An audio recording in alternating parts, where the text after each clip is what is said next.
Hello students of 7th standard geography का 6th lesson natural regions आज हम देखेंगे।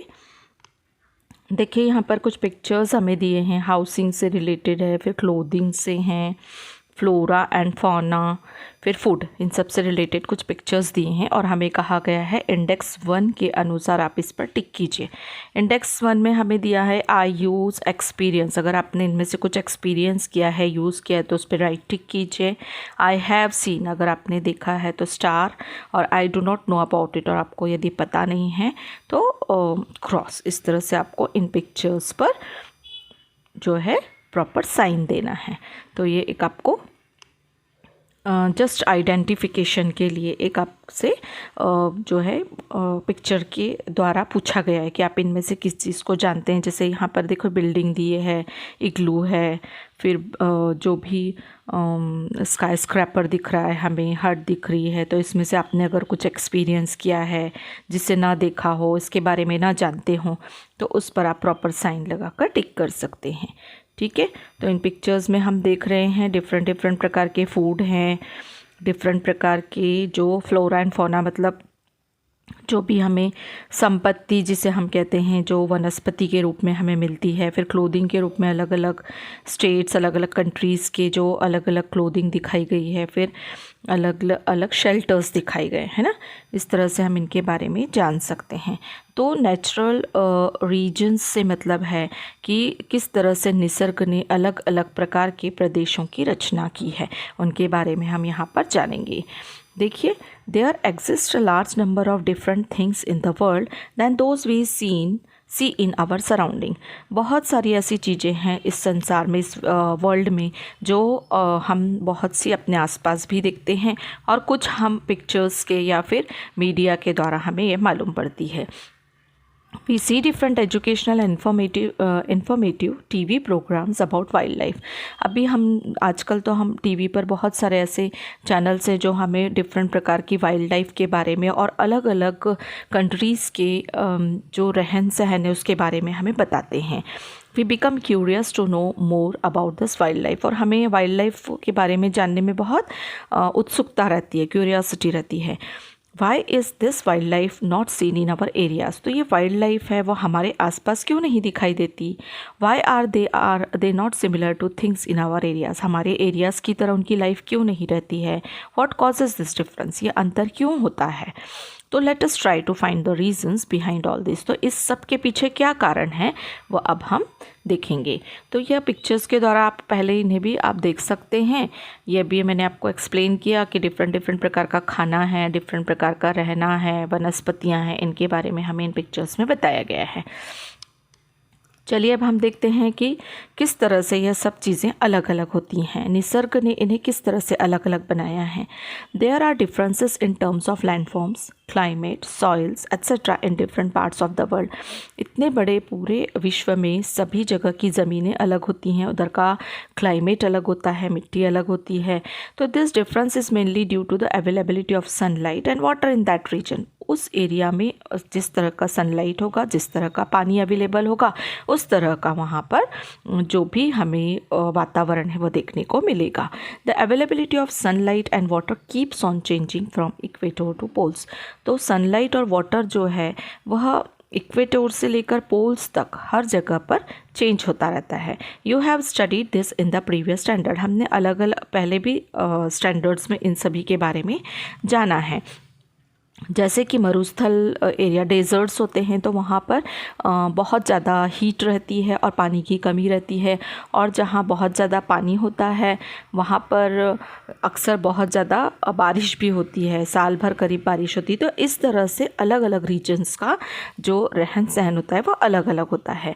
You have studied this in the previous standards. Differences in landforms, climate and soil greatly influence the flora and fauna and human life and give rise to variations in the biodiversity in different parts of the world.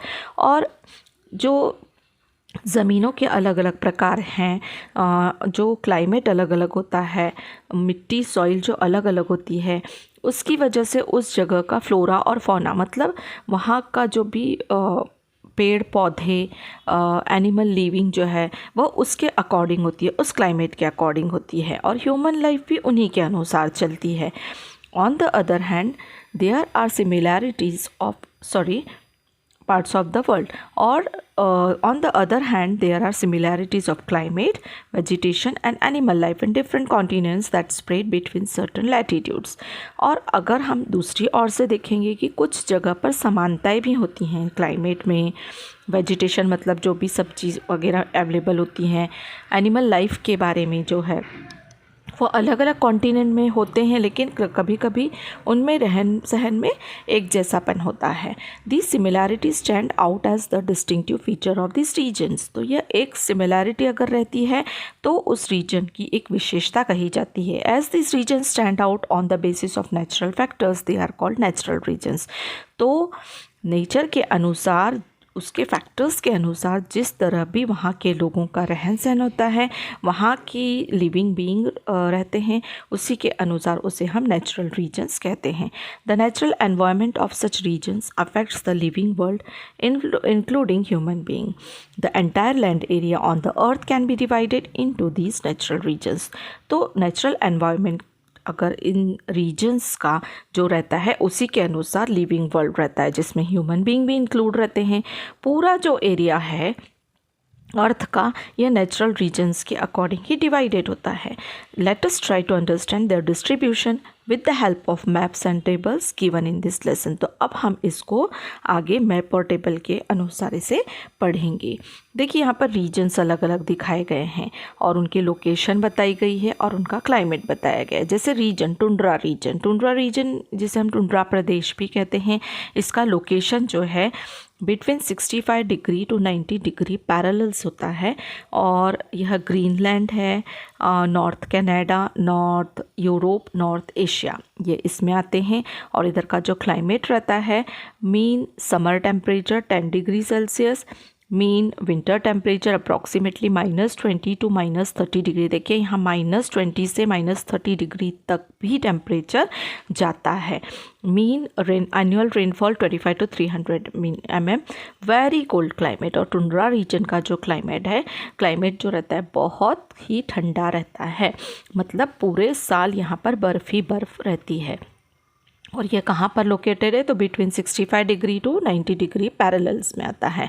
उसके बाद हम देखते हैं तैगा reason जो है approximately between 55 degree and 65 degree north में है, north parallels में आता है। और यहाँ है from Alaska to Atlantic coast, parts of Eurasia. इसमें अलास्का से लेकर अटलांटिक कोस्ट आते हैं और कुछ भाग यूरेशिया का भी आता है। इधर का जो टेम्परेचर है, समर टेम्परेचर 15 डिग्री से 20 डिग्री तक होता है। विंटर टेम्परेचर बिलो 0 डिग्री जाता है, 0 डिग्री से भी नीचे जाता है। Mean annual rainfall between 300 and 500 mm, मतलब रेनफॉल भी 300 से 500 mm तक रहती है। और rainfall in summer, snowfall in winter. Summer में यहाँ पे बारिश होती है और विंटर में यहाँ पर स्नोफॉल होती है। तो यह है तैगा रीजन। उसके बाद आता है ग्रासलैंड, जिसे हम स्टेप्स या प्रेरियार्स भी कहते हैं। यहाँ पर पूरी तरह से घास ही घास रहती है। तो यह है between 30 degree and 55 degree north and south parallels in the interior parts of the continents. देखिए ये नॉर्थ एंड साउथ दोनों पैरेलल्स में पाया जाता है ग्रासलैंड, जिसे हम स्टेप्स या प्रेरियार्स भी कहते हैं। और यह जो है स्टेप्स जिस प्रदेश को कहा जाता है, इसमें यह यूरेशिया में आता है। वेल्स जो है साउथ अफ्रीका में है। पम्पास जो साउथ अमेरिका में आता है। प्रेरियज जो है नॉर्थ अमेरिका में। और डाउन्स जो है वो ऑस्ट्रेलिया में आता है। इसके बाद यहाँ का टेम्परेचर, इन प्रदेशों का टेम्परेचर रहता है summer temperature around 27 degree Celsius तक। विंटर टेम्परेचर बिलो 0 डिग्री से भी जाता है। और मीन एनुअल रेनफॉल है 400 से 600 mm तक होती है। और रेनफॉल मोस्टली ड्यूरिंग समर, मतलब गर्मियों में ही ज़्यादातर रेनफॉल होता है। देखिए यहाँ पर मैप में हमें दिखाया गया है ग्रासलैंड, जिसे हम स्टेप्स या प्रेरियर्स भी कहते हैं। उसके बाद है हॉट डेजर्ट रीजन, कहाँ पर आते हैं तो between 20 degree and 30 degree north and south parallel, ये भी दोनों नॉर्थ एंड साउथ पैरेलल में आते हैं 20 डिग्री से 30 डिग्री के बीच में। और इसमें जो भाग आते हैं वो है in the western part of continents, Sahara जो नॉर्थ अफ्रीका में है, कोलोराडो जो नॉर्थ अमेरिका में है, अटाकामा जो साउथ अमेरिका में है, Kalahari south Africa, Thar Asia में है। और यहाँ का जो टेम्परेचर है मीन समर टेम्परेचर 30 डिग्री से 45 डिग्री सेल्सियस तक जाता है, बहुत गर्मी होती है। मीन विंटर टेम्परेचर 20 डिग्री से 25 डिग्री सेल्सियस तक जाता है विंटर का temperature. ट्रेमेंडस heat and very low rainfall, rainfall बहुत कम है और बहुत ज़्यादा गर्मी होती है। नाइट्स आर वेरी कोल्ड और रात बहुत ठंडी होती है। तो ये हॉट डेजर्ट रीजन है जो 20 डिग्री से 30 डिग्री नॉर्थ और साउथ पोल पैरेलल्स में आते हैं। उसके बाद आता है ग्रासलैंड्स, ग्रासलैंड्स जिसे हम सूडान टाइप भी कहते हैं, यह है between 5 degree to 20 degree north and south parallel in both the hemispheres. इसमें सवाना आता है जो अफ्रीका में है, क्वींसलैंड है ऑस्ट्रेलिया का, द पार्कलैंड है अफ्रीका का, लानूस है जो एंड कंपोज जिसे कहते हैं वो है साउथ अमेरिका में एंड अदर ग्रासलैंड है। तो यहाँ पर सवाना, क्वींसलैंड, पार्कलैंड है, लानूस है और कैंपॉस है, यह ग्रासलैंड्स हैं। और इनका जो टेम्परेचर है summer temperature around 35 degree Celsius तक होता है, विंटर टेम्परेचर जो है अराउंड 24 डिग्री सेल्सियस तक, रेनफॉल अराउंड 250 टू 1000 mm तक होती है।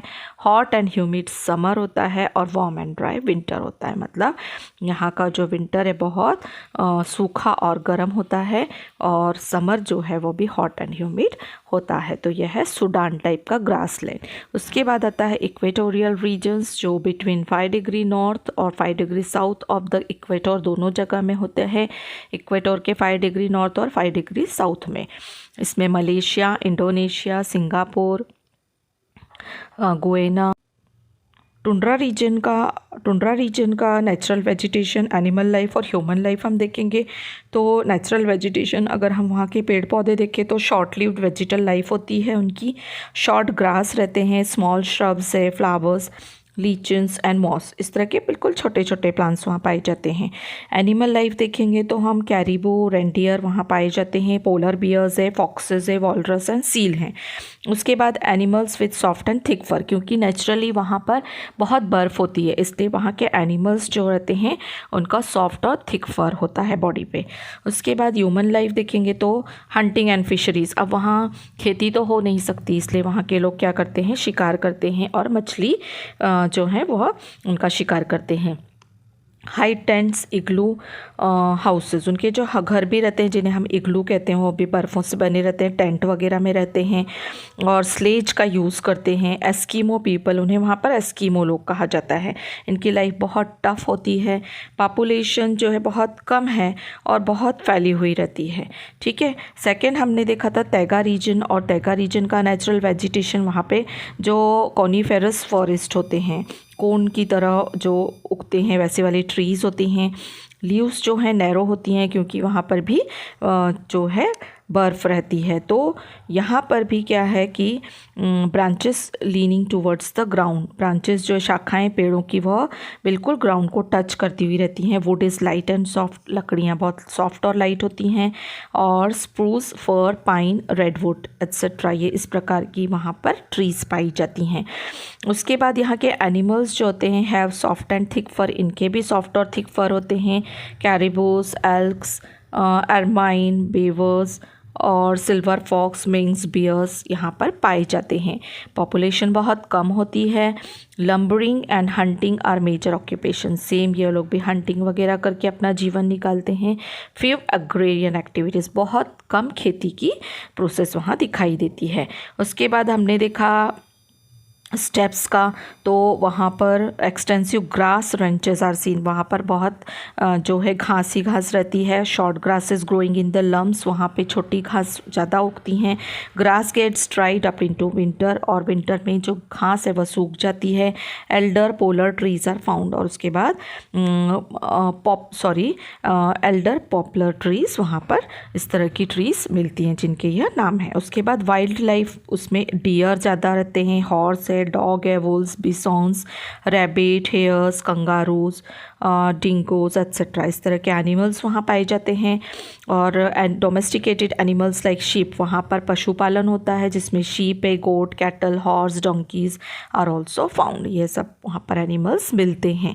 उसके बाद वहाँ पर जो पॉपुलेशन है, rearing animals is the main occupation, वहाँ पर पशुपालन जो है होता है। Earlier people had a nomadic life, मतलब इधर उधर भटकने वाली लाइफ होती है।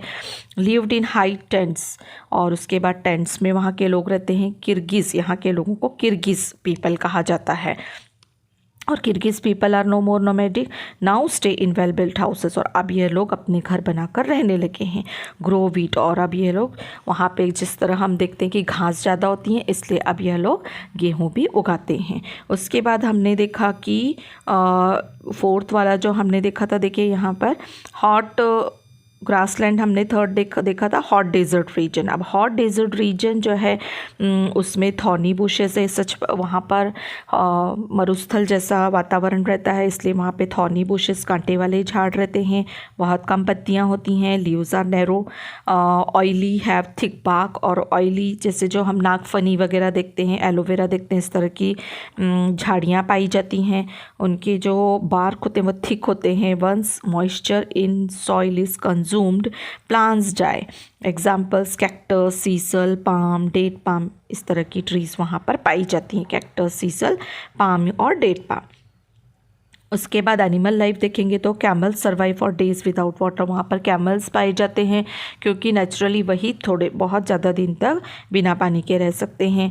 Number of animals living on the ground is less, जो ज़मीन पर रहने वाले एनिमल्स से बहुत कम होते हैं। Day time live inside the ground, और दिन में यह सब एनिमल्स अंदर ग्राउंड के अंदर, मैदान मतलब जो भी मैदान है उसके अंदर रहते हैं। फॉर एग्ज़ाम्पल स्नेक से, रैट से, लिजार्ड, स्कॉर्पियंस, ये सब ज़मीन के अंदर दबे हुए रहते हैं, रात में यह निकलते हैं। फिर उसके बाद domesticated animals like horse, donkey, sheep, oxen etcetera. उसके बाद जो पशुपालन होता है उसमें हॉर्स, डंकी, शीप और ऑक्सन पाले जाते हैं।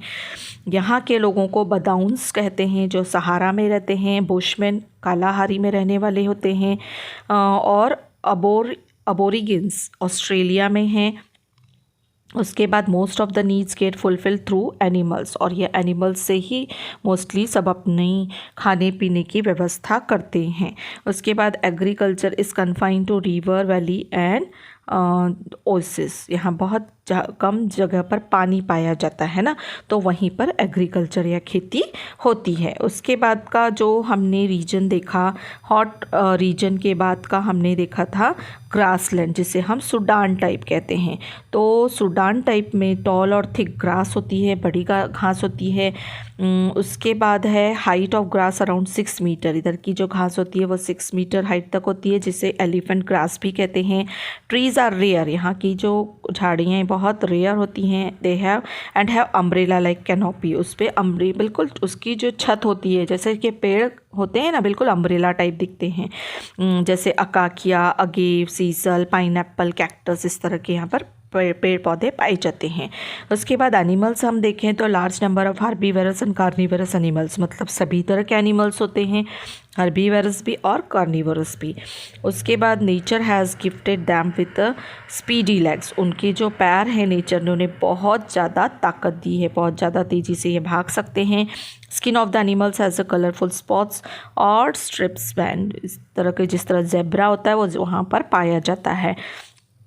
एग्जाम्पल है जैसे लायन, चीता, हाइना, इन सब के स्किन पर पट्टे या स्पॉट पाए जाते हैं। Wolf, zebra, giraffe, elephant, rhino, wild dogs, buffalo, kangaroo, emu, इस तरह के एनिमल्स वहाँ पर पाए जाते हैं। वहाँ के जो लोगों का रहन सहन है, घर बहुत simple, houses are simple with mud walls and thatched roofs, और घास फूस की छत बनी होती है और विंडोज़ नहीं होती है, विदाउट विंडोज़ होते हैं। Short in height and dome shaped huts called kraals, उसे हम राल्स करके भी कहते हैं, जिन्हें डोम शेप का उनका हट होता है। Hunting and rearing are main occupations, और इनकी जो क्या क्या करते हैं ये लोग, हंटिंग करते हैं, यही उनका मेन ऑक्यूपेशन है। और उसके बाद उधर की मेन ट्राइब्स है, उसे ज़ूलू, हाउसा, मसाई, इस नामों से जाना जाता है। लास्ट का जो हमने देखा था यह है इक्वेटोरियल रीजन, और इक्वेटोरियल रीजन का जो हम वेजिटेशन देखें तो वो डेंस एवरग्रीन फॉरेस्ट होते हैं, variety of trees and bushes है, बहुत सारे ट्रीज़ और बुशेस पाए जाते हैं, स्वैम्पी लैंड होते हैं, टॉल हार्ड वुडेड ट्रीज़ मतलब बड़ी लंबी ऊंची पूरी लकड़ी से भरी हुई, जब ज़्यादा लकड़ियाँ वाली ऐसी ट्रीज़ होती हैं, जैसे महोगनी है, ग्रीन हार्ट है, रोज़ वुड, एबोनी, इस तरह के झाड़ पेड़ यहाँ पर पाए जाते हैं। उसके बाद एनिमल लाइफ देखेंगे तो अ ग्रेट वैरायटी एनिमल की पाई जाती है, marshy lens, crocodiles, anaconda and hippopotamus पाए जाते हैं, पानी में ज़्यादा पाए जाने वाले एनिमल्स हैं। Animals birds living on trees, example chimpanzee है, गोरिल्ला है, हॉर्नबिल, इस तरह से यह ट्रीज़ पे पाए जाने वाले एनिमल होते हैं। पॉइजनस इंसेक्ट्स में है सेद से करके फ्लाई, एक मक्खी होती है, तो वह भी बहुत हार्मफुल होती है। उसके बाद है ह्यूमन सेटलमेंट्स आर फ्यू, बहुत कम ह्यूमन सेटलमेंट्स है यहाँ पर। Human life is dependent on nature, जो भी ह्यूमन लाइफ है उनको नेचर पर डिपेंड रहना पड़ता है। पॉपुलेशन इज़ मोस्टली ट्राइबल, यहाँ के जो है आदिवासी टाइप के लोग रहते हैं। Houses are built on the trees, घर मोस्टली झाड़ों पर बनाते हैं क्योंकि वहाँ का लैंड कैसा है, स्वैम्पी लैंड है, दलदल भरा हुआ थोड़ा सा लैंड होता है। ट्राइब्स लाइक पिगमीज जो अफ्रीका में होते हैं, बोरो इंडियंस और सेमांग, इस तरह की ट्राइब्स यानी आदिवासी जातियाँ यहाँ पर पाई जाती हैं। तो अब हम आगे देखेंगे कि नेचर के अनुसार किस तरह से यहाँ पर लोगों का रहन सहन है। The natural regions given in the table are found in specific latitudinal extents between the equator and the poles. Availability of water and temperatures found there determine the location and extent of these regions. Besides the regions mentioned above, there are some more regions which stand out due to local conditions. अब यहाँ पर जो भी regions के temperature, water availability इस वजह से यहाँ के रीजन्स के लोगों का रहन सहन होता है। They are the monsoon, the Mediterranean and the west European regions. While the monsoon and West European regions stand out because of specific winds blowing there, the Mediterranean region is known for its rainfall in winter. These are described in the table below. देखिए यहाँ पर हमें ना अलग अलग reason और वहाँ पर किस तरह से मानसून का असर पड़ता है या फिर मौसम का असर पड़ता है वो यहाँ पर हमें दिखाया गया है। मॉनसून रीजन कौन से हैं, मेडिटेरेनियन रीजन कौन से हैं, वेस्ट यूरोपियन रीजन्स कौन से हैं। तो लोकेशन एंड एरियाज़ के अनुसार अगर हम देखेंगे तो मॉनसून रीजन जो है north and south of the equator between 10 degree and 30 degree, north and south दोनों में है। एरियाज़ है इंडियन सब continent, Philippines, West Indies, north Australia, east Africa and America जो है उसका भाग। तो इस तरह से ये मॉनसून रीजन कहलाते हैं। मेडिटेरेनियन रीजन में हम देखेंगे तो x tends between 30 degree and 40 degree parallels in both the hemisphere, दोनों हेमिस्फीयर में 30 डिग्री से 40 डिग्री हेमिस्फीयर के बीच में यह पाया जाता है। और on the western side of continents, ये पश्चिमी भाग में कॉन्टिनेंट्स के, जिसमें पोर्तुगल आता, स्पेन है, Algeria, Turkey, California, central Chile, south west and north east Australia आते हैं। उसके बाद वेस्ट यूरोपियन रीजन अगर हम देखें तो यह लोकेटेड है in the western part of continent, continent जो है उसके वेस्टर्न पार्ट में बिटवीन 45 डिग्री से 65 डिग्री नॉर्थ और साउथ दोनों पैरेलल्स में है, जिसमें Norway, Denmark, Ireland, British Columbia, south Chile, New Zealand यह सब आते हैं। यह लोकेशन और एरियाज़ के अनुसार। अब क्लाइमेट कैसा रहता है, जो मॉनसून रीजन इधर का climate, summer temperature between 27 degree and 32 degree Celsius के बीच में रहता है। विंटर टेम्परेचर 15 डिग्री से 24 डिग्री सेंटीग्रेड तक होता है। रेनफॉल 250 to 2500 mm तक है। Areas gets rains in specific seasons from south west monsoon, और यहाँ पे साउथ वेस्ट मानसून की वजह से रेनफॉल हमें देखने को मिलता है। Rainfall is highly variable and distribution is quite uneven, जो रेनफॉल है उससे वह अनइवन ही रहती है। उसके बाद है अगर हम मेडिटेरेनियन रीजन में देखें तो ड्राई समर्स और रेनफॉल, ड्राई समर रहते हैं, रेनफॉल विंटर में होता है। Mean summer temperature from 21 degree Celsius to 27 degree Celsius तक होता है। विंटर टेम्परेचर 10 डिग्री सेल्सियस से 14 डिग्री सेंटीग्रेड तक होता है। Mean annual rainfall 500 to 1000 mm तक होता है। और it rains in winter, winter में यहाँ पे रेनफॉल होता है। उसके बाद हम देखते हैं वेस्ट यूरोपियन रीजन में तो मीन समर टेम्परेचर है अराउंड 20 डिग्री सेल्सियस तक, mean winter temperature around 5 degree Celsius तक होता है। मीन रेनफॉल है 500 से 2500 mm तक होता है। Rainfall mostly in the form of cyclones associated with westerlies. It rains throughout the year, यहाँ पर पूरे साल भर बारिश होती है। क्लाइमेट इज़ माइल्ड, और यहाँ का क्लाइमेट माइल्ड होता है। नेचुरल वेजिटेशन की दृष्टि से मानसून देखते हैं तो सेमी एवरग्रीन एंड डिसीडुअस फॉरेस्ट रहते हैं। और vegetation depends on the distribution of rainfall, rainfall के ऊपर वहाँ का ट्रीज़ जो हैं उनका रहना डिपेंड होता है। बनियान, पीपल, टीक, साल, शीशम, सैंडलवुड, चिंकोना, बाम्बू, अकाकिया, श्रब्स, ग्रासेस, इस सभी प्रकार के वेजिटेशन यहाँ पर पाए जाते हैं। उसके बाद मेडिटेरेनियन में थिक स्मॉल ऑयली लीव्स होती है, थिक बार्क, एग्जाम्पल ऑलिव है, ओक है, चेस्टनट है। Grass in low rainfall region. Coniferous forest होते हैं इन माउंटेनियस रीजन, मतलब यहाँ पर रेनफॉल रीजन्स में ग्रास होती है। लो रेनफॉल रीजन्स अगर रहा वहाँ तो वहाँ पे घास पाई जाती है, और कॉनीफेरस फॉरेस्ट माउंटेन एरिया में पाए जाते हैं। उसके बाद हम देखते हैं कि green grasses all the year round. ये जो हम देख रहे हैं ये वेस्ट यूरोपियन रीजन का, तो ग्रीन ग्रासेस पूरे साल भर रहती है। Tree shed their leaves in winter, और विंटर में ट्रीज़ जो है उनकी पत्तियाँ पतझड़ होता है। Coniferous trees and short grasses रहते हैं। Oak, beech, maple, elm, pine, spruce, pop और पॉपलर, इस तरह की ट्रीज़ यहाँ पर पाई जाती हैं। एनिमल लाइफ हम देखें मानसून रीजन्स में तो wild animals such as tiger, lion, leopard, cheetah, elephant, wolf, boar, monkey, snake, peacock, cuckoo etcetera, ये मतलब सभी प्रकार के एनिमल पाए जाते हैं। डोमेस्टिकेटेड एनिमल में कैटल, गोट और हॉर्सेस पाए जाते हैं।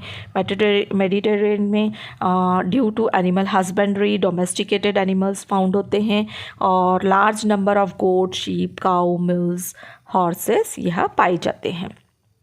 और यहाँ because of animal husbandry domesticated animals in the large number, और wild animals include wolves, foxes, bears etcetera, मतलब एनिमल हस्बेंड्री यानी पशुपालन ज़्यादा होता है, और इसीलिए पशु पालने वाले जो पशु होते हैं, एनिमल्स होते हैं, वो ज़्यादा नंबर में पाए जाते हैं।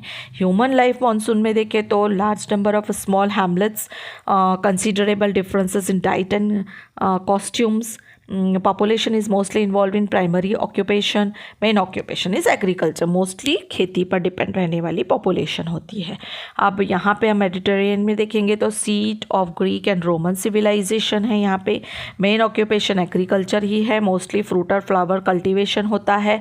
Wheat and wheat products from the staple diet, मतलब जो मुख्य जो आहार है उनका तो गेहूँ या गेहूँ से संबंधित ही रहता है। कलरफुल कॉस्ट्यूम्स यहाँ के लोग पहनते हैं।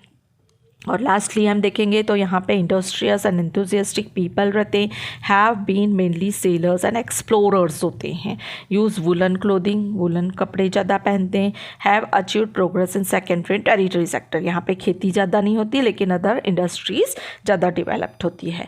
Besides the 9 regions given in the table there are certain other distinctive regions, इसके अलावा भी कुछ अदर रीजन्स हैं तो which stand out because of their specific continental location, for example the China type region है ना, चाइना का जो है एक वो रीजन कहलाता है, सेंट लॉरेंस रीजन है, और उसके बारे में हम see the extent of these regions in figure 6.1, ये 6.1 फिगर में हम यहाँ पर देख सकते हैं इसके बारे में, ठीक है।